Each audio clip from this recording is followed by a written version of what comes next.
Olá, eu sou Bruno Bois, advogado da Locatelli, e esse é o nosso podcast Tributário em Pauta.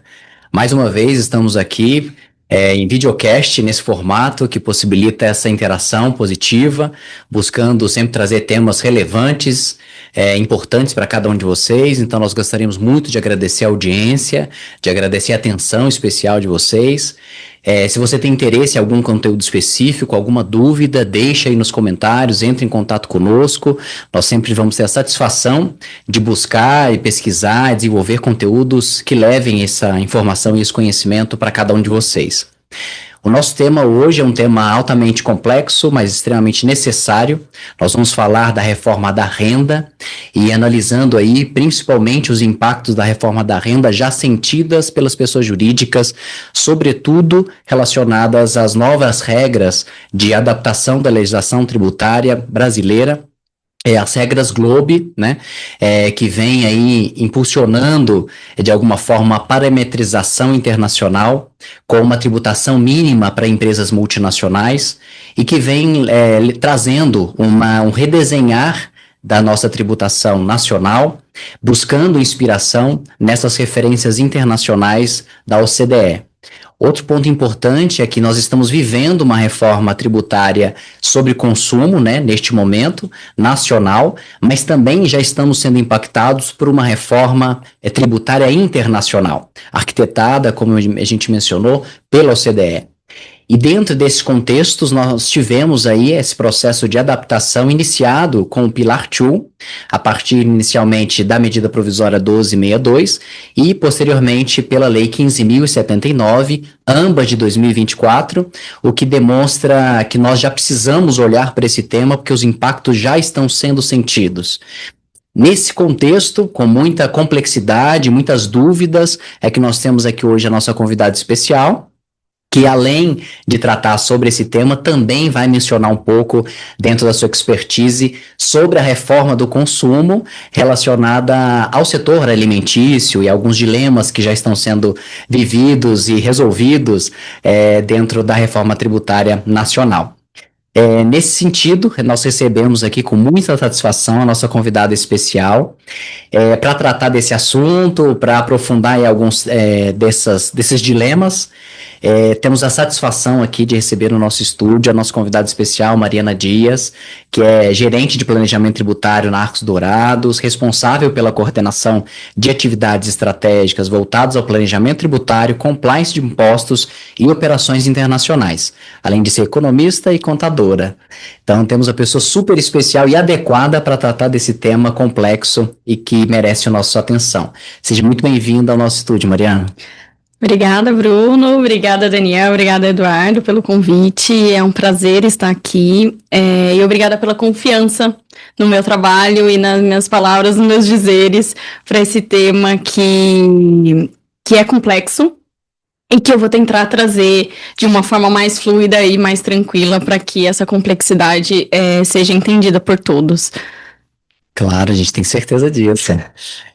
E também para mediar aqui a nossa conversa, recebemos o nosso sócio-diretor da Locatelli, Daniel Ávila. Seja muito bem-vindo novamente, Daniel. Bruno, mais uma vez aí, muito obrigado pelo convite, pela organização desse videocast, né? Eu acho que agradecer a Mariana aí por aceitar esse convite, né, Mariana? Eu acho que para a gente é um privilégio, né, Eduardo, a gente poder contar com profissionais tão qualificados, pessoas tão boas que o Bruno consegue agregar aqui, acho que periodicamente. Então, vai ser um aprendizado, Bruno. Eu acho que ótima escolha do tema, da pessoa não precisa nem falar, né? Enfim, vai agregar muito aqui para a gente e a nossa audiência poder ter o privilégio de também ouvir e aprender junto com a gente poder conversar aqui e melhorar, né? Eu acho que cada dia a gente tenta melhorar um pouco aí o que a gente sabe sobre tributário, o que a gente pensa sobre tributário, e eu penso que é uma trajetória longa, né? A gente está sempre se construindo e reconstruindo nesse processo, então acho que todo mundo ganha nessas iniciativas. Exatamente. E aqui ao meu lado também, ajudando a gente nessa mediação, o sócio e líder do contencioso administrativo, Eduardo Souto. Bem-vindo, Eduardo. Oi, Bruno, obrigado. Boa tarde, Bruno, bem-vinda. Daniel, tudo bem? É um grande prazer estar aqui com você, discutir um assunto interessantíssimo, né, que está na pauta do momento. Tenho certeza que vai ser uma conversa ótima, gente. Exatamente. E Mariana, para a gente iniciar, a gente sempre entende a importância da trajetória das vidas, né? Da vida das pessoas que a gente consegue ter essa oportunidade de ter essa conversa. E eu queria que você contasse um pouco da sua trajetória profissional, dos principais desafios que você já enfrentou e está enfrentando, né? Dentro da sua carreira e da sua liderança nessa área. Na verdade, eu sou economista, né? É um pouco diferente ter um economista na área tributária, mas eu caí um pouco meio que sem escolher no tributário. Eu terminei a faculdade, fui fazer intercâmbio, voltei, passei no trainee da Ernst para a parte de tributos, né?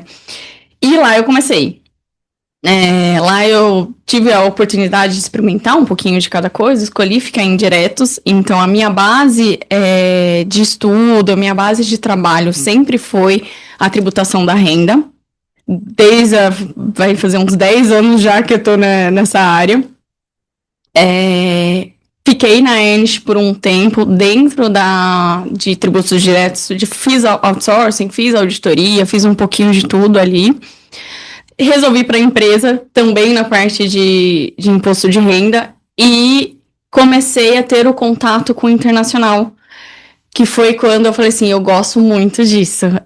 Eu também vou me preparar para que um dia eu consiga também falar e também trabalhar com este assunto, e foi aí que eu cheguei no internacional. Hoje eu estou na Arcos, né? Hoje eu estou como gerente de planejamento e de impostos diretos internacional na Arcos Dourados Brasil. Olho muito a visão Brasil como a parte internacional, né? Como um pedaço do todo no grupo. E uma parte muito importante, porque é o maior mercado que tem dentro do nosso grupo multinacional da Arcos Dourados. Então, qualquer número que vier do Brasil vai impactar muito os números fora do país como um grupo consolidado. Então, neste contexto, eu fico muito imersa nos temas de internacional. E é isso, por enquanto é isso. No futuro, Deus pertence. É um futuro certo, aí com muito sucesso, com certeza. Eu diria assim, que você é um pilar onde você está, né? E por isso que você está aqui hoje para nos esclarecer sobre esse tema e aprofundando aí sobre aspectos da reforma da renda, e como a gente mencionou, ela já se iniciou e a gente tem outros desdobramentos que ainda virão, né? Mas eu acho que é muito importante a gente ter esse olhar atento não só para a reforma do consumo, mas sobretudo para a renda, e por isso que a gente está aqui hoje. Eu concordo com você, Bruno. Eu acho que as pessoas, tá todo mundo meio, vamos esperar a reforma da renda, mas ela já começou, na verdade, ela já começou lá em 23 com a TP. E o nosso mundo, para quem faz imposto de renda, já mudou completamente há algum tempo, justamente com o início da entrada ou da vontade do Brasil entrar para a OCDE. Tudo começou com o TP, a gente tinha bases fixas, uma fórmula, apertava um botão no sistema, era muito mais fácil fazer um planejamento tributário de onde alocar a despesa no grupo, porque a gente tinha uma fórmula fixa, a gente sabia qual que era o resultado do Brasil, e a gente passa para um mundo incerto de substância, que você precisa criar substância econômica, que você precisa fazer um estudo econômico, que você precisa fazer um benchmark, que são coisas menos intangíveis do que uma fórmula, do que apertar um botão que um sistema vai calcular para você. Então, a gente já começou a reforma da renda há um tempo. Na sequência, já vieram algumas alterações, como subvenção para investimento, base do JCP, o Pillar 2 agora, né, que a gente vai conversar bastante, a gente vai se aprofundar um pouco no Pillar 2. E o que restou é o dividendos, que tá todo mundo esperando que vai ser com o dividendos, que também já tá num PL em discussão para ser aprovado e, enfim, para o próximo ano, né? Então, de todo o contexto, grande parte já foi alterada e as empresas já estão num processo de adaptação à nova tributação da renda no Brasil. Isso muito pela parte internacional. que forçou o Brasil a tomar essas decisões. E forçou também para o consumo, porque o consumo, o IVA também é praticado internacionalmente por maior parte dos países. Lógico que a gente sempre vai ter uma diferença de jurisdições para jurisdições, e o Brasil não é diferente, até pela complexidade do Brasil, mas a própria reforma do consumo também é uma pressão internacional para que o Brasil seja mais próximo do restante do mundo. E a tributação da renda também. Então ela já começou com essa aproximação do Brasil aos outros países. Perfeito. Milena, é interessante te ouvir, né? Eu acho que, bom, é uma trajetória profissional muito dedicada a um assunto que parece um assunto muito concentrado, muito específico. E aí você vai tendo derivações, né? Quer dizer, isso tudo, de um certo modo, te coloca camadas de complexidade, adaptação que te fazem até uma profissional mais robusta para as diferentes mudanças, né? Quer dizer, no mundo, por exemplo, hoje bastante interconectado, né? A questão das multinacionais operando de maneira global. O Brasil precisa se adaptar a isso, né? Quer dizer, a gente não tem muita alternativa, né? As economias são conectadas, o Brasil é um grande exportador de commodity. Bom, eu acho que em algum momento ali, nessa tentativa de entrada na OCDE, né, enfim, essas adequações, o Brasil percebeu que poderia ser impactado, né? Então, quer dizer, bom, eu tenho ali benefícios fiscais e estou fora das regras, posso, inclusive, exportar ou deixar que outros países tributem a renda que é gerada aqui. Nesse contexto, Mariana, bom, foi criado o adicional aí de 15% da CSLL, né, na edição aí da Lei 15.079, né? E você acredita que isso conseguiu suprir todas as carências, ou você acha que ainda foram mantidas algumas lacunas nessa forma de tributação? Então, eu acho que o primeiro passo que a gente precisa entender o porquê da corrida para o Brasil aderir ao mínimo de 15% das regras Globes do Pillar 2.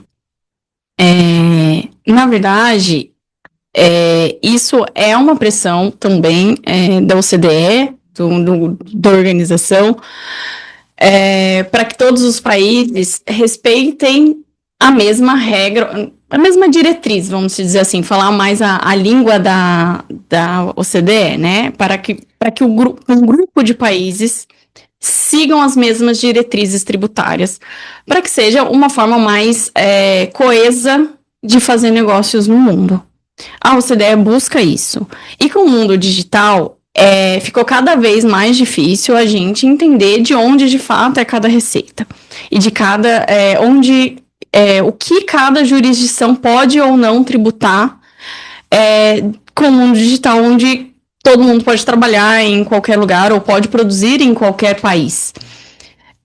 Neste contexto, entra muito as regras, as diretrizes que a OCDE implementam para os países da sua organização e para os simpatizantes. No Brasil, o caso é um simpatizante da OCDE, mas por que a gente correu para implementar o Pillar 2? A OCDE, ela fez um grande estudo e soltou as regras Globes como uma forma de evitar a erosão de receita dos países, porque a gente sabe que a gente tem países com tributação super baixa e que você pode usar estruturas societárias para que o grupo não consolidado pague menos imposto de renda. Então, a OCDE fala assim, é justo você alocar toda a receita em um país que tributa 5% em detrimento de um país que é operativo e tributa uma alíquota de imposto de renda maior? É justo com esse país que é operativo, que teve sua evasão de divisas para que o grupo pagasse menos imposto? Não é justo.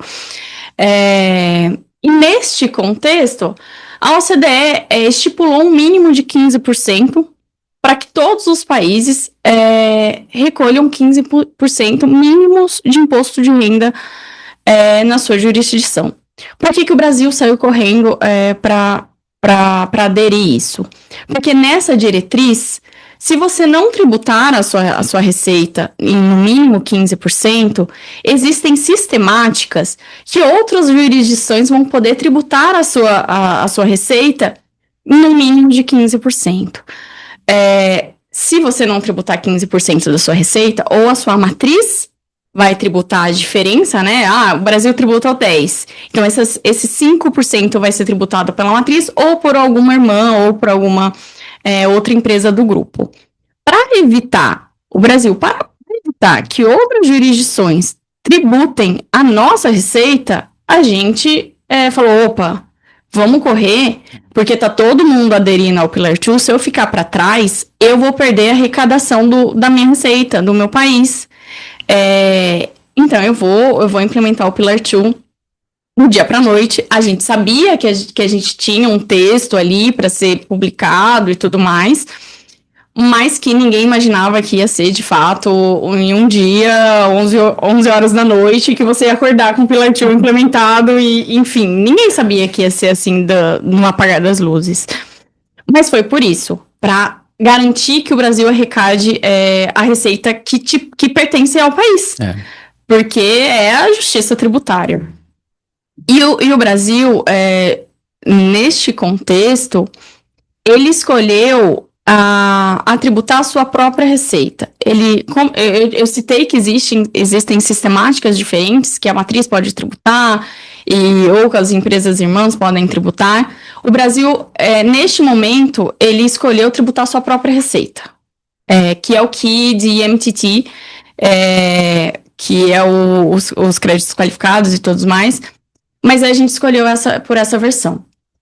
Pensando nisso, que a gente saiu correndo para implementar uma legislação da noite para o dia, sempre vai ter algumas lacunas que precisam ser revistas num segundo momento, que precisam ser discutidas com a população e com a população mesmo, com as multinacionais brasileiras, o que precisa ser ajustado. Eu trago aqui alguns pontos que, na minha visão, precisam ser ajustados. O primeiro são os benefícios fiscais. O Brasil, a gente tem muita cultura de distribuir benefícios fiscais, principalmente regionais, para desenvolvimentos regionais, que precisam ser revistos. Para você ter um crédito tributário, um benefício fiscal que seja qualificado, que seja bom para as regras do Pillar 2, digo eu isso, que não vai reduzir sua ETR, eles precisam ser créditos qualificados. O que significa? Que eles podem ser reembolsados financeiramente em um período de 4 anos. Se você tem um crédito que é via apuração, ou que é apenas para pagar outro tributo, enfim, outro tributo federal, esse crédito não é qualificável ao Pillar 2. E isso reduziria a sua ETR e você entraria no mínimo dos 15% e teria que pagar o Pop-Up Tax, que é a diferença entre a sua alíquota efetiva menor do que os 15%. Só que quando você olha nos benefícios fiscais brasileiros, muitos são créditos dentro de apuração, que é redução de base tributária e não reembolsável, não é um crédito financeiro. Então, a gente vai ter que rever uma gama gigantesca de benefícios fiscais que não foram revistos. Começou com a subvenção, que a gente, de fato, trocou um benefício fiscal que era via apuração, que era uma exclusão na apuração do imposto de renda, e você reduzia o seu valor a pagar de imposto de renda, para um crédito qualificável que você pode se reembolsar dentro de 4 anos, para que você esteja dentro da regra do Pillar 2. Mas e os outros? Como que fica a Sudene nesse caso? Porque também são impactos diretos em apuração do imposto de renda. Como que fica a lei do bem, que grande parte das empresas também tem lei do bem e também é um ajuste dentro da apuração do imposto de renda. Então, é uma gama de benefícios que o governo vai precisar sentar e discutir qual é a melhor forma de reajustar. Vai extinguir, vai ajustar, vai dar créditos financeiros a partir de agora, que isso ainda não foi discutido, isso não foi apresentado na maior parte dos casos. Um outro ponto que também a gente precisa ter a discussão quando a gente fala em em ETR, alíquota efetiva, ATR, independente de como a gente nomeie a alíquota efetiva, do Pillar 2, ela não é o mesmo cálculo que a gente faz hoje na apuração do imposto de renda. Isso é uma loucura, né? É uma loucura, é um cálculo à parte. Isso é um universo à parte. É um universo à parte. Então, assim, você parte do lucro contábil? Sim, parte. Mas você tem diversos ajustes. Todos os ajustes estão mapeados na normativa que a Receita Federal liberou? Não estão. A gente consegue fazer uma interpretação com as diretrizes da OCDE? Consegue. A gente consegue chegar em alguns ajustes, alguns determinados ajustes, mas não tem na normativa da Receita Federal que é o que não é um ajuste de forma clara e de forma que você vai bater o olho e vai falar assim, isso é um ajuste de lucro contábil para a base do Pillar 2. Da mesma forma, a gente também tem ajustes dentro do que foi contabilizado e do que foi calculado de imposto de renda corrente diferido. Isso também, a gente sabe, de novo, a gente consegue chegar em quais ajustes são obrigatórios para o Pillar 2, mas também não tem ali na risca o que é. Porque o brasileiro está acostumado na apuração do imposto de renda pegar a IN 1.700 e ver todos os ajustes que tem na apuração.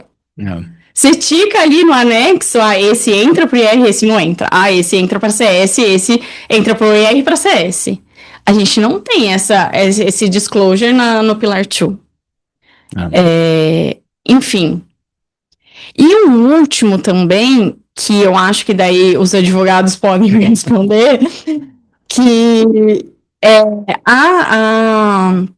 o Pillar 2 ele foi implementado como um adicional da CSLL. Só que ele impacta a CSLL e o imposto de renda. Como que a gente fica nisso, assim? E daí é uma pergunta minha mesmo, até porque eu não tenho essa expertise de contencioso tão aprofundado e tudo mais. Mas como que fica isso? A gente faz uma normativa, um MP, uma legislação em cima de uma contribuição social, que de fato é um caminho mais curto do que alterar a legislação do imposto de renda, que é um caminho mais longo, é uma aprovação mais difícil. Você usa um atalho para chegar no seu bem final. Como que a gente fica isso? Pode isso? Não pode isso? E a CS também é 9%, né? 34%. E aqui a gente está falando de 34%. Exatamente. Pode isso, Arnaldo. Isso dos 15, faz o quê? Isso.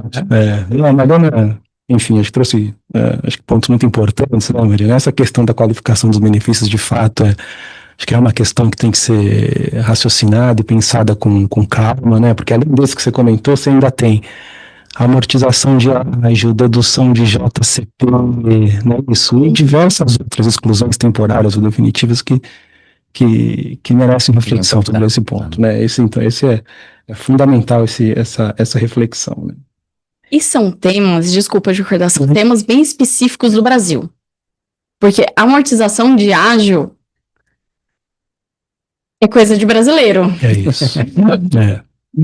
E assim, a gente vai ter que ter uma jabuticaba a ser tratada aqui dentro do Brasil, que a gente não vai ter correlação em outro país, mesmo sendo uma diretriz internacional. É isso. Esse é um dos pontos de maior desconforto, né, que a gente ouve dos clientes e nas mesas técnicas do assunto. Essa reflexão que você colocou realmente é uma das que se fazem mais presentes, né? A questão de você ter um terceiro lucro a apurar, né? Então, essa denúncia que você fez que é fundamental, né? Então, vejam vocês, né? Hoje, uma empresa brasileira, se for elegível aí para o Pillar 2 tudo, ela tem que apurar 3 lucros. Uhum. Então, ela apura o lucro contábil, aí depois ela apura o lucro real, e aí depois ela apura o lucro Globe para fazer a conta do adicional. Então veja a loucura que é, e com as regras de ajuste Globe, né? Não são as mesmas regras de ajuste de lucro real que a gente está acostumado aqui internamente, né? Então esse é um ponto também que complicou, né? A gente está buscando simplicidade e rapidez e na verdade complicou. E essa questão que você traz também, né? Poxa vida, de um adicional de CSLL que mexe com o imposto de renda, né? É uma tributação de renda, né?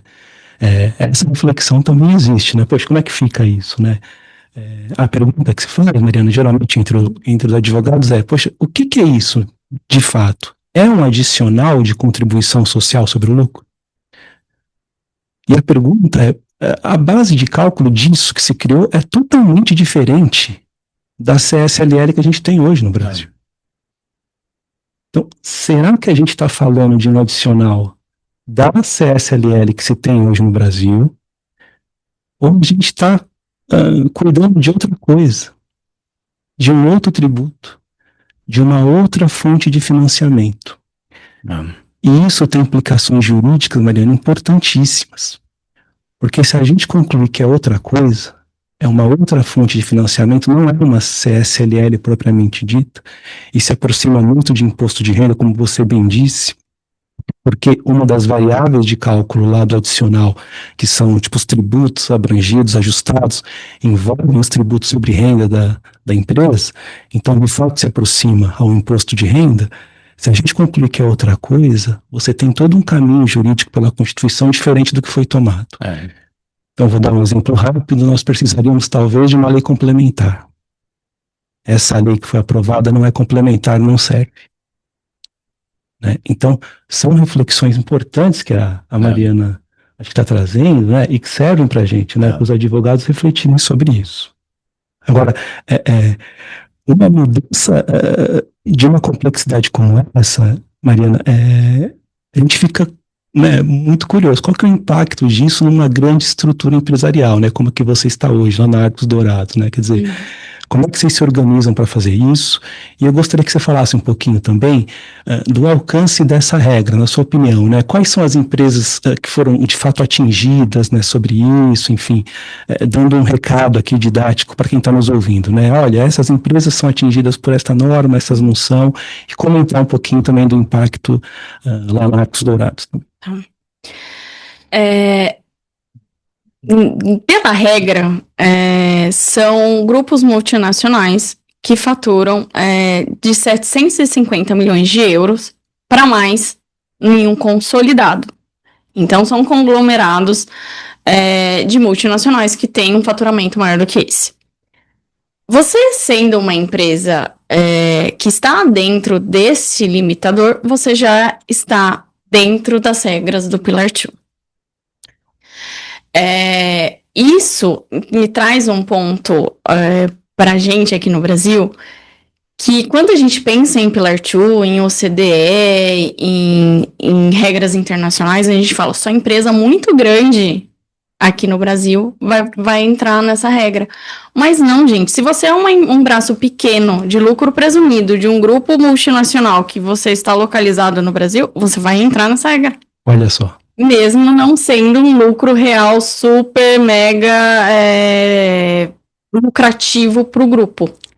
Se você entrou nesse limitador como grupo, você mesmo sendo pequeno, você vai ter que fazer as regras, você vai ter que cumprir as regras do Pillar 2 dentro do Brasil. Então, eu acho que esse é o primeiro ponto. Como se preparar a empresa? Se preparar para o novo mundo do Pillar 2. O primeiro ponto tenha em mente que você vai ter 3 apurações. Isso. Primeira apuração, você vai apurar o corrente, o quanto que você vai pagar para o fisco de imposto de renda de fato e contribuição de fato. O diferido, que hoje é a nossa parte B, e ali a gente tem uma apuração apartada, meio que em conjunta com a apuração do corrente, e uma apuração de Pillar 2, que você vai ter que mapear 100% dos ajustes, tanto os ajustes de lucro contábil, quanto nos ajustes de despesa de imposto de renda já contabilizados pela sua empresa, para você chegar na sua alíquota efetiva final. Então, primeiro ponto, você vai ter que controlar 3 apurações de imposto de renda dentro da sua empresa. Corrente, diferido e Pillar 2. Segundo ponto. Agora, a gente já tem grande parte da normativa já publicada e que a gente consegue já começar a trabalhar nos impactos futuros que essa nova regra, que essa legislação vai trazer para a empresa. A maior parte dos grupos multinacionais possui um planejamento tributário, um planejamento de FP&A, que tem a projeção do lucro do próximo ano, dos próximos 2 anos até 5 anos, dependendo da estrutura que a empresa pratica. O momento que a gente está hoje é a gente pegar, porque a regra já está em vigor, então para o número de 2025, para a apuração de 2025, você já precisa saber como que está a sua empresa dentro do Pillar 2, porque ela já está valendo. Você vai recolher em 26, mas é sobre os números de 25. Sim. Você precisa saber o quanto que isso impacta na sua arrecadação do ano que vem, por exemplo, se você vai ter que arrecadar alguma coisa ou não, a mais do que estava planejado. E você já pode começar a trabalhar com os números de projeção da sua empresa para entender se a gente está dentro do Safe Harbor ou não, se a gente vai precisar fazer o cálculo completo já para o ano de 2025. Então, o primeiro passo é esse: antecipar e planejar o que vai ser impactado para 2025 dentro da sua empresa. E olhar Safe Harbor, assim. E olhar Safe Harbor agora. Porque o que acontece? Para 2025 e 2026, a Safe Harbor ela é mais maleável. Então, grande parte das empresas vão ficar ali dentro da Safe Harbor, porque é uma análise mais simples de se fazer por enquanto. Mas em 2027, que também já está logo ali, você vai precisar fazer o cálculo inteiro com o BR Gap. E porque a nossa legislação e a nossa normativa trouxe que o nosso cálculo de Pillar 2 não vai ser feito no IFRS. Ela vai ser feita no BR Gap, que é o gap que a Receita Federal hoje trabalha. Então, a gente tem que ter em mente que em 2027 a gente já vai ter que ter esse cálculo com os números brasileiros. E que a gente não vai poder esperar falar, por exemplo, no TP, como a gente já entrou um pouco atrasado, a gente já entrou atrasado na regra, a gente tinha diversos países para aprender e para pegar similaridades e estudos já realizados e replicar para o Brasil. O Pillar 2 não. O Pillar 2 você vai sair do zero com todo mundo. Ninguém sabe fazer. Todo mundo, grande parte dos países aderiram agora para 2025, para 2026 ou 2027. Ninguém tem a fórmula pronta. Ninguém tem o operacional pronto. E com a complexidade de ser no BR Gap, você pode falar assim, minha matriz está na Holanda, que já também aderiu ao Pillar 2. Vou copiar da Holanda. Não vai. Porque a Holanda não sabe fazer BR Gap. Olha só. Escolher referência. Selecionar referência. Selecionar referência. O que você quer. O PP, muitas coisas a gente copiou. O Pillar 2 não. O Pillar 2 a gente vai aprender com todo mundo com essa complexidade. Você tem que fazer o número brasileiro. Olha só. Então a gente precisa se preparar para esse momento e antecipar qual é o impacto disso. Mesmo que sejam com números planejados, projetados. Legal. E Mariana, eu achei bem interessante essa colocação aí do tempo de planejamento, né? Uhum. Mas tem uma questão que você falou no início que me chamou a atenção relacionado aos incentivos fiscais, às subvenções. E aí, na sua avaliação, de alguma forma a gente tem um entrelaçamento entre essa reforma da renda, de alguma forma impulsionada pela visão internacional, essa padronização internacional, e a gente, de outro lado, também tem a reforma tributária sobre consumo, também, de alguma forma, olhando, olha, esses incentivos não podem permanecer. Nesse cenário, isso vai promover, na sua avaliação, grandes mudanças de negócio e também de posicionamento dessas empresas no Brasil. Na sua avaliação, assim, o que as empresas devem olhar nesse cenário? Há uma previsão dentro da reforma, aí unindo a reforma de consumo e a reforma de renda, uma possibilidade de melhora? Há um cenário, assim, dentro dessa avaliação, que vai melhorar a situação das empresas? Como que vai, na sua avaliação, de tudo isso que já estão vivendo? Melhora, não sei se é o termo certo, mas se você olhar no contexto do benefício fiscal, a gente vai ter que rever praticamente todos os benefícios fiscais que a gente tem hoje concedidos no Brasil. O do consumo, grande parte vai deixar de existir, por si só, por causa do ICMS, que era um grande incentivador, vamos dizer, com vários benefícios para diferentes departamentos econômicos, dependendo do setor, né? Setor alimentício, commodities. Então, tem setores que se beneficiavam muito dos benefícios fiscais do ICMS, e PiscoFins também tem alguns, que agora vão deixar de existir com a reforma do consumo, que a gente entra na não cumulatividade plena, que não existe mais o benefício em si, que a gente pode tratar. Lógico que tem alguns setores da economia que continuaram com reduções e que precisam ser analisados mais de perto, mas o benefício fiscal em si não tem mais como coexistir nesse sistema. Isso olhando para indiretos. Quando a gente olha pro Pillar 2, quando eu trouxe que a gente vai ter que revisar todos os benefícios fiscais, a gente vai ter que revisar todos os benefícios fiscais para o Pillar 2. Mas nem todas as empresas que usam esse benefício fiscal está dentro da regra do Pillar 2. Sofrer por tabela. Sofrer por tabela. Então, se a gente vai mudar para um grupo de 5% de empresas, a gente não pode fazer isso. A gente vai ter que mudar para 100% das empresas. Então, todo mundo vai ser impactado. Perfeito. Já trazendo um gancho do próprio governo e tudo mais, que já tinha em pauta revisar os benefícios fiscais há algum tempo. Agora é a hora. Então, a gente precisa ter mapeado o que a gente tem de benefício fiscal e o que pode ser impactado e o que pode ser mudado com o trigger do Pillar 2, porque o Pillar 2 nada mais é do que um trigger para mudar todo o sistema de benefício fiscal, de imposto que impacta o imposto de renda da sua empresa.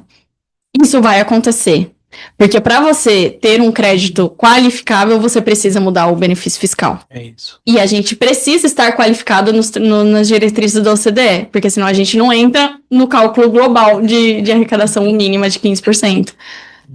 Então vai muito além, né? O impacto é muito mais profundo, né? Reestruturação de todas as empresas. De todas as empresas. É isso, porque pode mexer em JCP, aproveitamento fiscal de ágio, e vai interferir em empresas que não necessariamente são elegíveis para o Pillar 2. É isso. Mas elas serão impactadas pelo Pillar 2. Em função da revisão disso que a Mariana está trazendo, você vai arrastar muita gente para revisar esse cenário internacional, mais globalizado. Exatamente. Tende a gente entender que vai diminuir o benefício fiscal no Brasil, né? Até porque tem setores econômicos que são muito beneficiados hoje em dia com benefício fiscal no Brasil e que a alíquota efetiva é super baixa. Então, vai ser revisto. Entendi. Vai ser revisto. Outro ponto que eu acho muito importante que você trouxe, Mariana, foi a questão do que a gente chama aqui, em termos de isonomia, igualdade, né? Porque acho que pelo que você está dizendo, então, uma empresa pequena, por ser integrante de um grupo multinacional e ter, claro, uma alíquota efetiva menor, ela pode ser impactada pelo adicional, enquanto que uma empresa muito grande, por talvez que não pertence ao grupo multinacional, mas que tenha a mesma alíquota efetiva daquela primeira, não será impactada. Pode. Isso é um problema jurídico grave, né? Vai gerar contencioso, né? Vai gerar, porque, veja, não há, e aí vocês podem me corrigir, mas não há autorização para uma discriminação dessa na Constituição contra uma legislação. Como é que eu adoto uma contribuição, considerando que é de fato uma contribuição, um adicional de contribuição? Existe autorização para você fazer essa discriminação por pertencer ou não a um grupo multinacional? Olhando para a Constituição e para a legislação, Mariana, é muito difícil enxergar essa possibilidade, né? Então, e harmonizar isso dentro do princípio da isonomia. Então, além de todas essas questões paralelas, né, de revisão de benefício, tudo, você ainda tem problemas de distinção de tratamento tributário que são vedadas pela Constituição, que está no bojo dessa legislação. Teremos muito trabalho. Muito trabalho. Com certeza, Bruno. A gente parece até um debate estranho, né? Porque a gente está falando de 15% sobre o lucro, né? E, bom, é um número tão distante da alíquota nominal que a gente tem no Brasil, né? 34%. Mas até um pouco antes da gente começar a conversa, a gente fala, bom, a alíquota nominal é 34, mas na hora que você vai ver ali na demonstração financeira, na DRE, bom, aí é lei do bem, é JCP... A gente usa tudo, né? Usa tudo, E chama a atenção porque a discrepância é gigantesca, né? Eu estava até comentando com a Mariana, né? A gente olha algumas DREs, a alíquota nominal, a alíquota efetiva muitas vezes chega a 2%, né? Quer dizer, bom, você faz um esforço todo ali para realmente reduzir a tributação e, de um certo modo, isso permite a continuidade do negócio, enfim, o negócio se torna mais lucrativo, né, Mariana? Porque a primeira preocupação hoje aqui no Brasil é ter lucro, tá, Bruno? A gente tem falado com muitos clientes e bom, o custo de capital altíssimo, tudo isso dificulta. Mas, partindo do pressuposto que a empresa tenha lucro, né, e possa apurar essas bases efetivas, né, Mariana, a pergunta é, bom, como que a gente vai apurar essa questão da alíquota efetiva, né? Quer dizer, o Brasil, ele tem se inspirado em outros pares internacionais, enfim, as empresas já têm uma certa dificuldade, porque elas têm que conviver com diferentes legislações, quer dizer, o Brasil tem se inspirado em alguma outra jurisdição para se adequar a essas regras Globe? Na verdade, o Brasil, ele tem que se enquadrar às diretrizes da OCDE.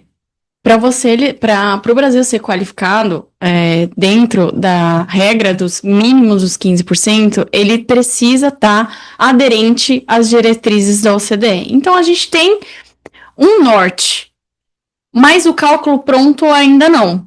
Não tem o botão. Não tem o botão, não tem o botão. A gente tem algumas diretrizes, a gente tem algumas matrizes que já começaram a fazer o estudo um ano antes, mas que é um estudo com um olhar de matriz e não um olhar de uma empresa operativa, porque uma holding é completamente diferente de uma empresa operativa. E também a gente tem a questão do BR Gap, que por mais que os outros países também tenham aderido à regra do Pillar 2, seguindo as diretrizes da OCDE, eles não vão calcular em BR Gap. E também dentro da própria diretriz da OCDE tem sistemas diferentes de se chegar nesses 15%, dependendo da gama de empresas que você quer atingir. Exato, obrigada pela palavra.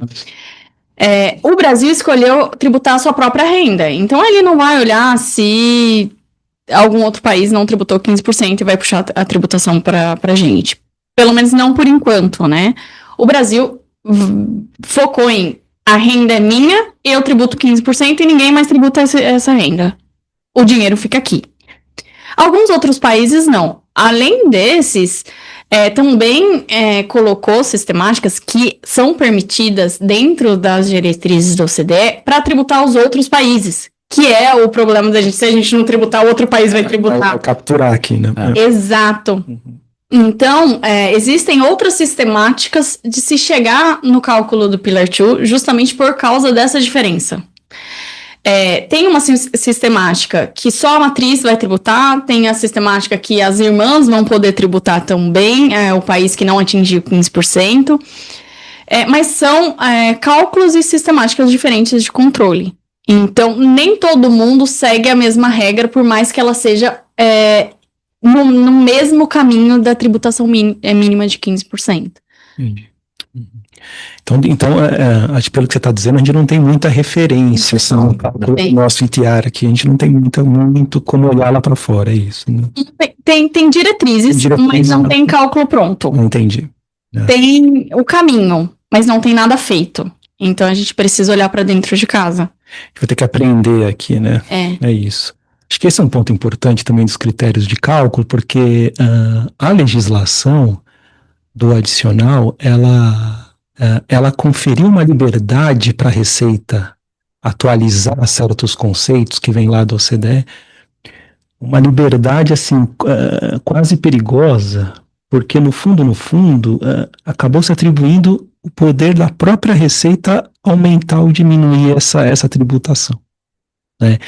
Então, a legislação aqui do Brasil, por exemplo, autoriza a Receita a atualizar os conceitos que vêm lá do tipo, dos modelos de regras do OCDE, tudo, tipo, atualizar, acho que a fórmula de cálculo de exclusão com base em substância, atualizar os ajustes, né, tipo, do tal do lucro Globe. Então, a gente conferiu tanta liberdade, Mariana, para a Receita Federal, que hoje se discute até um problema de legalidade. Porque no Brasil, o que aumenta e diminui o tributo é lei. Não é a Receita. Receita se pauta na lei, ela regulamenta o que está na lei. Mas o que aumenta tributo no Brasil é lei. Né? E da forma como está escrito, a gente chegou numa delegação para a Receita perigosa. Né? O Brasil já teve esses debates antes, né? E acabou se autorizando a Receita a seguir dessa forma, mas nos exemplos que foram analisados, você tinha, tipo, alguns critérios mais fechados na legislação. Nesse caso do adicional, a legislação é muito aberta, ficou muito aberta e se entregou muito para a Receita atualizar. Né? Esses ajustes aí do lucro Globe, exclusão com base em substância, até tipo, os tributos abrangidos ajustados, a Receita parece que tem liberdade via IN de definir o que você considera como tributo abrangido ali, né, na sua demonstração financeira, etc. Então acabou que a Receita ficou com todo o poder de manejar esse adicional. Então, além de uma falta de referência muito clara lá fora, né, a gente só tem os padrões da OCDE, os modelos de regra, tudo, você ainda tem no Brasil uma liberdade muito grande que foi dada ao fisco para ele poder alterar esses conceitos e, eventualmente, majorar a carga. Né? A legislação, ela garante a anterioridade, fala, olha, quando a Receita atualizar, vai obedecer a anterioridade, então só vai valer para o ano seguinte, mas tudo bem. Mas mesmo assim você está conferindo à Receita ainda uma liberdade de aumentar o tributo, que talvez não se tenha nos outros países. Não tem nem autorização constitucional para isso, né? Quer dizer, você está dentro de uma zona ali que, a rigor, você está vedado, né? Se aumentar tributo, se não em virtude ou em função de lei ou instituir, né? Então, realmente parece uma... E aí, bom, você está dando uma concessão para quem já tem o ofício de fazer, né? Exatamente. Receita contra a lei, assim, contra o Supremo, o STJ, ela não fica nem um pouco constrangida em tentar autuar e fiscalizar as empresas, imagina com a concessão legislativa. É isso. Então são pequenas pinceladas jurídicas que eu estou dando em cima do que você está falando, para a gente ter essa visão, né? Quer dizer, tá vendo? Como os problemas acontecem no Brasil. E tá bem comum, né? Você colocar aqui na reforma, em todas as reformas, né? A Receita vai poder normatizar tal coisa. É isso. Sempre que entra num jogo de discussão, a Receita vai normatizar depois. Só que o normatizar é uma norma, gente. Não é respaldo legal. É o que a Receita quer interpretar e o que ela quer arrecadar de acordo com os números dela. Exatamente. E a gente abriu isso com o tema de reforma. Porque tem essas prerrogativas também para a reforma do consumo. E tem dentro da renda também. Então, assim, é muito poder para um órgão executivo, né? E não legislativo. Porque eu acabo legislando para mim mesmo. Eu que vou ficar Exatamente. É bem isso mesmo. Então, fiquemos de olho nisso, né? As empresas, acho que é importante as empresas ficarem de olho nisso, nesses abusos, né, que vão vir, porque o CDE vai emitindo os conceitos, mudando e atualizando, né, as regras, tudo, e a Receita está autorizada a atualizar aqui, só que atualizar via IN.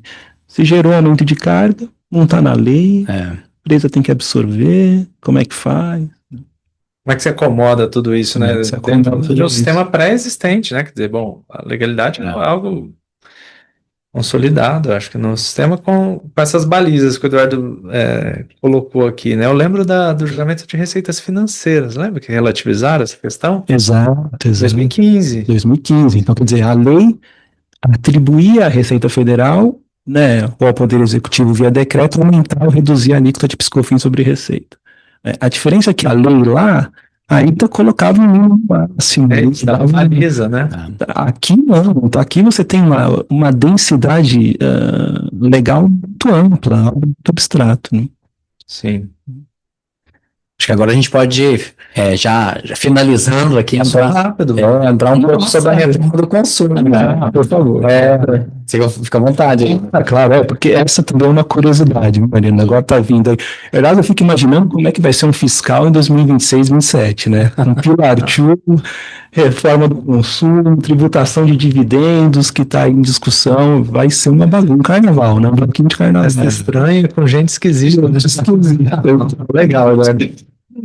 Eu vou aproveitar, né, a presença da Mariana e perguntar para você, Mariana, como que é a sua experiência, contar um pouquinho da sua experiência no setor de alimentos, né, no McDonald's, uma referência em relação à reforma do consumo, né? O que está acontecendo, qual é a receptividade, enfim. Eu acredito que para o McDonald's o que impacta é que ele vende para o consumidor final, né? Ele é ponta final da cadeia de distribuição. Então, isso já é um impacto que precisa ser revisto.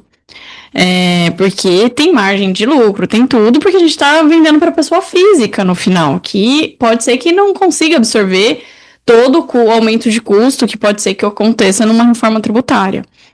Só por isso já o setor de alimentos e o setor de qualquer produto que seja vendido para o consumidor final vai enfrentar. No momento que a gente está num momento de mapeamento, assim como todas as empresas. Então, a gente está olhando departamento por departamento, a gente sabe que vai mudar a questão de logística muitas vezes, que a gente precisa rever todos os contratos, mas a gente está exatamente nesse momento de mapear o que vai ser alterado e o que a gente precisa revisar em cada departamento. Então, eu não vou te trazer nada concreto, Claro. Até porque tudo que a gente tem hoje, depois de um estudo, pode mudar. Mas a minha orientação gente, olhe para dentro da sua operação. Olhe departamento por departamento. Analise contrato por contrato. Porque a estrutura que a gente tem hoje, operativa, ela vai mudar nacionalmente. Então, o fornecedor que você tem em um lugar que é distante por causa de um benefício fiscal, talvez ele não fique lá, entendeu? Então, a sua logística vai mudar. Porque não tem mais sentido ele ficar em regiões que não tem mercado consumidor. Então, o que eu imagino que vai acontecer é que grande parte dos fornecedores que estão espalhados em regimes fiscais beneficiários vão chegar mais perto da região sudeste e sul, porque é onde está o mercado consumidor, para diminuir o gasto com logística. Então, assim, tudo vai mudar. A estrutura Brasil vai mudar. Como fazer negócios no Brasil vai mudar. Isso também é um impacto econômico e social que precisa ser visto pelo governo. Faz sentido manter empresas no Nordeste, por exemplo, no Norte de Minas, que talvez esteja distante de São Paulo, do Rio, de BH, que é uma cidade populosa, ou a gente vai ter que reestruturar tudo?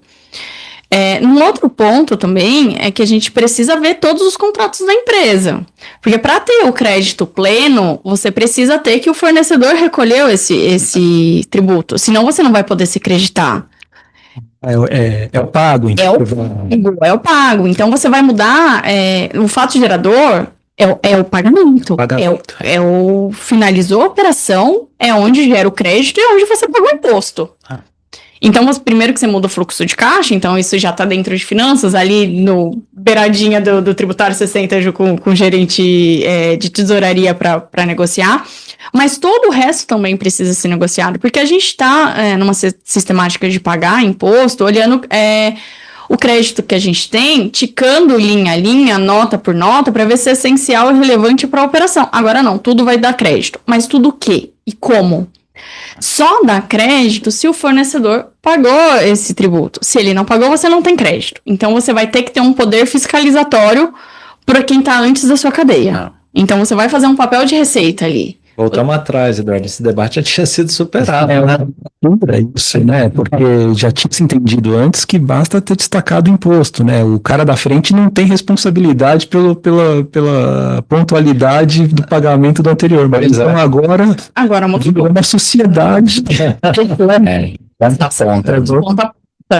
E se você tem um fornecedor que é Simples Nacional, ele não paga a alíquota cheia. Então você também não vai tomar o crédito cheio, porque é o que ele pagou. É proporcional ao que ele pagou. Se você tem um fornecedor, pessoa física, ele não pagou. Você não vai acreditar. Então você tem que analisar quem está antes, quem está fornecendo, qual que é o seu contrato. Porque você vai precisar renegociar com ele. Para ver se ainda vale a pena aquele fornecedor, se existe algum outro fornecedor no mercado, ou se vale a pena ele mudar de simples para lucro real, ou lucro presumido, ou alguma outra coisa, ou fazer a pessoa física entrar em alguma sistemática de pessoa jurídica, para você conseguir tomar crédito, porque senão você não toma crédito dentro da sua operação e vira só custo. Você paga, só paga, você não toma o crédito. Entendi. Então, por exemplo, nos esquemas de franquia, no modo geral, tem muita parte de aluguel. Aluguel, você aluga a casa de pessoa física. E assim, são pessoas físicas que nem sempre têm todo o conhecimento que a gente tem dentro de um departamento jurídico numa empresa de grande porte, que tem especialistas e pessoas que vão se debruçar no assunto e vão montar cenários. É uma pessoa jurídica que não sabe o que está acontecendo no lado tributário do Brasil, que você vai ter que chegar lá e ensinar para ela. E falar assim, você quer ou não quer? Porque se você não quiser, eu vou trocar. Mesma coisa para o Simples Nacional, para um MEI, que se chega muito perto da pessoa física ali, né? No modo. Percepção de limite. Exato. Então você vai ter que rever o que vem antes. E vai ter que ensinar, muitas vezes, quem vem antes a mudar junto com você. Porque se ele não mudar, pode ser que você tenha um aumento de custo. Se ele não reduzir preço e tudo mais. E daí você pode sufocar o pequeno, porque ele vai ter que diminuir o custo lá embaixo porque você não vai tomar crédito. Ou ele vai ter que trocar de sistemática de apuração. Então, aí você precisa analisar todos os seus fornecedores e renegociar. E se você não se antecipar, você perde toda a sua estruturação do negócio. Perde tudo. Porque ele perde a engrenagem ali, ó. Né? Bem, bem importante. E essa questão educacional da própria empresa para com seus fornecedores. Se aproximando, levando informações e ajudando eles na reestruturação. Se eles quiserem fazer parte dessa nova realidade. Exato. E a própria franquia, assim, no modo geral, não é fácil você trocar uma loja de lugar, gente. Isso você pode falar de um restaurante, você pode falar de uma loja de chocolate, você pode falar de qualquer tipo de franquia. Você trocar uma estrutura já formada que você investiu para que aquele espaço fornecesse tudo que os seus clientes precisam. Você trocar por causa porque o dono do imóvel não quis mudar a sistemática porque o custo ficou muito caro, é um outro investimento que você vai ter praticamente do zero, porque você vai ter que construir uma loja do zero. Isso para todo mundo que tem esquema de franquia que usa imóvel alugado. Que loucura.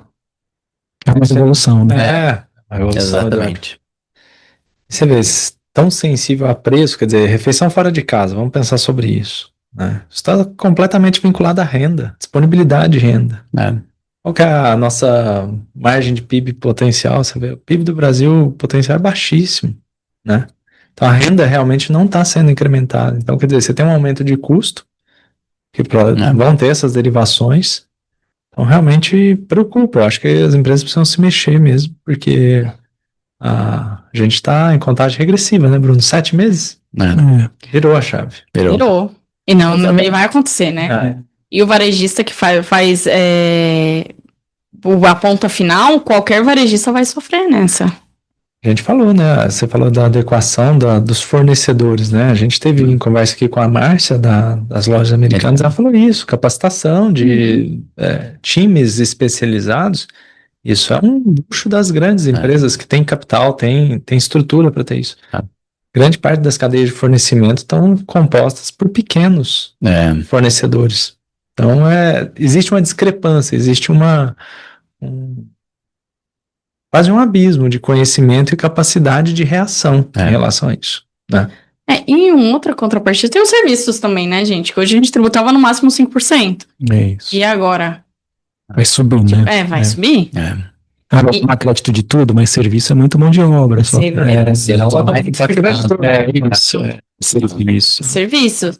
E a pessoa física que contrata um serviço? É isso. que não necessariamente está em meio de cadeia para dar crédito para algum próximo. Você presta o serviço para o consumidor final. De onde você vai tirar crédito para bater esse aumento de custo no seu serviço? Como você vai fazer? Você não tem crédito para bater nele. Você vai ter só a alíquota fechada. E você vai ter que passar para o consumidor final que já está com a renda lá embaixo, que já está espremido no dia a dia, que você tem que pagar conta e pagar a sobrevivência da sua família. Então, como que você vai passar essa margem para o consumidor final? De 5 a 26 ou 28, independente do que vier. E eu acho que no caso dos serviços vão dar um jeito. Vão alterar a legislação. Porque realmente vai ser uma mudança muito grande. São ordens de grandeza muito grandes, né? Até a questão do crédito. Acho que nós já tivemos essa discussão no Brasil, né?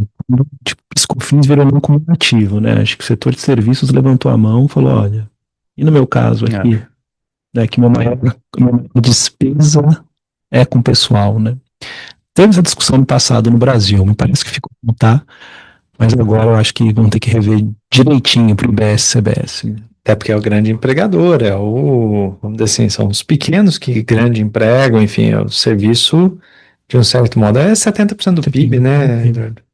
E a economia do Brasil está preparada para essa inflação nos próximos anos?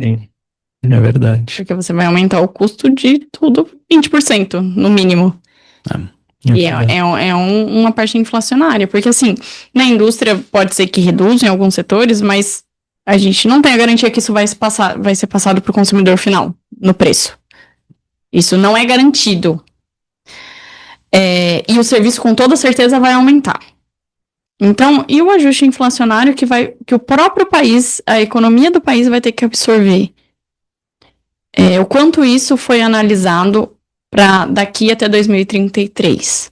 Eu sei que já é longo para justamente a gente conseguir absorver de forma mais lenta essa inflação, mas é 20% de aumento de custo na maior parte dos serviços. 22%. 22%. Se colocar 5, alguns serviços 2, outros 5, para 26, para 27. A alíquota é 26, a alíquota IBS, CBS é 26. Não fechou ali exato, mas é entre 26 e 28. Então, a maior parte é PiscoFins cumulativa, 365 com 5 dá 8, 22%. Que paulada, hein? Serão muitos desafios, a gente vai ter que continuar em outros assuntos, outros temas, outros videocasts. Queria agradecer, mas deixar aí a palavra final para cada um de vocês. Bom, de minha parte, agradecer novamente a presença da Mariana, especialmente, foi super esclarecedor, viu, Mariana? Porque nós, advogados, ficamos às vezes na teoria, nada como ver, né, ouvir alguém que está na prática, como a Mariana, falar, as coisas funcionam assim, no dia a dia das empresas, tudo isso é muito enriquecedor pra gente. Obrigado pelo seu tempo, pela sua paciência aqui conosco. Agradecer o Bruno, o Daniel também pela presença, foi ótimo. Estou sempre à disposição. Bruno, obrigado também pela organização aí mais uma vez, Eduardo. Mariana, pelo convite. Volte mais vezes. Realmente foi um aprendizado aqui para todos, né, Bruno? Eu acho que todo mundo pode aproveitar. Os nossos clientes, o pessoal que acompanha aqui o escritório, os comunicados, as informações que a gente de um certo modo tenta repassar, mas, Mariana, como o Eduardo colocou, né, ouvir quem está no dia a dia das empresas, enfim, isso traz uma dimensão diferente para a gente, então realmente foi uma hora aqui de aprendizado. Eu agradeço de novo em poder compartilhar, espero que eu tenha sido clara, tentei não trazer todas as siglas do que confunde qualquer um, tentei explicar aqui nas Espero que tenha conseguido e obrigada pelo espaço, obrigada pelo convite e pode chamar que eu venho. Nós que agradecemos a sua presença, Mariana, agradeço o Daniel, o Eduardo pela presença também, pelo apoio sempre, e para você aí que nos ouve, nosso muito obrigado, deixar claro aqui que a gente vai continuar te mantendo informado com os principais temas, aceitamos aí sugestões para que a gente possa construir os próximos episódios, e também lembrando que a gente está finalizando a nossa 5ª temporada, mas iniciaremos a 6ª temporada com o nosso videocast também especial no dia 10 de julho, então já fica aqui antecipado o nosso convite. Nos acompanhe, qualquer dúvida sempre estaremos à disposição. E o nosso Tributário em Pauta de hoje fica por aqui. Nosso muito obrigado.